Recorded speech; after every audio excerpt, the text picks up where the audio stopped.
Hi everyone. I don't know if you know, but Hayley and I went to Winstanley last week, and we just thought we'd share by video what our main observations of the day were.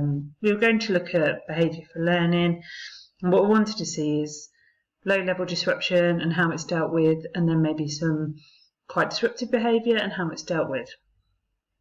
But our plan failed, because I cannot underestimate to you how lovely the vibe at the Winstanley School in the science department was.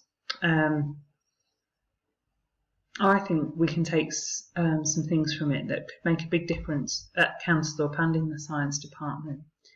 So these are my observations, and Hayley's going to share hers. So the first one is that they love their kids. They express their love to them all the time.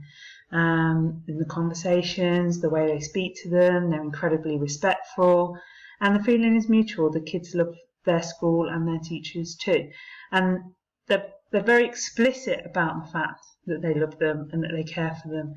And even when things aren't going right, that still care for those students is massively evident. And I think that's something, a easy win that we can do at Councilthorpe. What they also do is they shower the school with positivity, and they talk about it in that way. So every student has 2 shine points for every lesson. So they're like the reward system, and that enables them. So if they follow what the teachers ask them to do, they keep those shine points. And it leads to lots of positive behaviour points.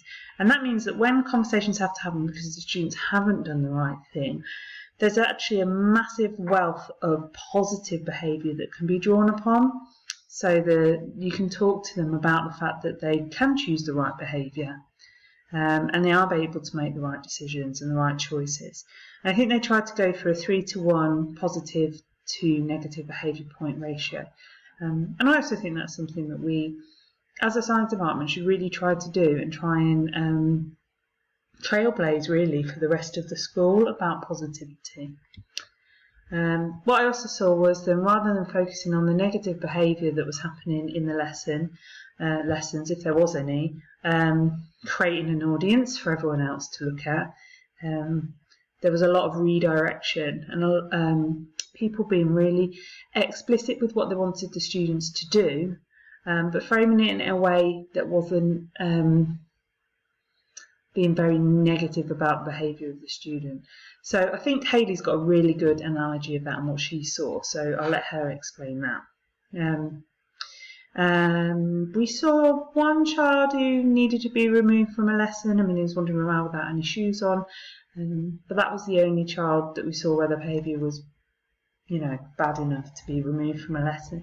And I probably saw maybe 2 or 3 students talking when the teacher was talking. We didn't really see low-level disruption. And we saw year 8, 9, 10 and 11 and all the sets in those years as well. I mean, this blew me away. To have low-level disruption not there is massive. And I spoke to one of the science teachers there today, Mike, and he said that it's taken a long time for them to get there, but now they've got there. It's absolutely fantastic, so that's something that we should aim for too.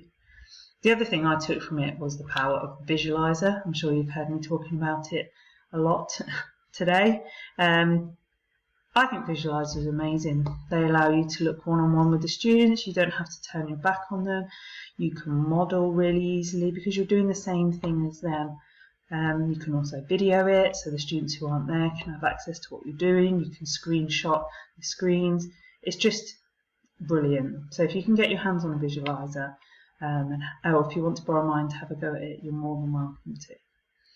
Okay, I actually brought one in a lesson when I saw it being used, so that's how powerful I thought it was. Okay, so Hayley's going to give you a little video of her thoughts on the day too.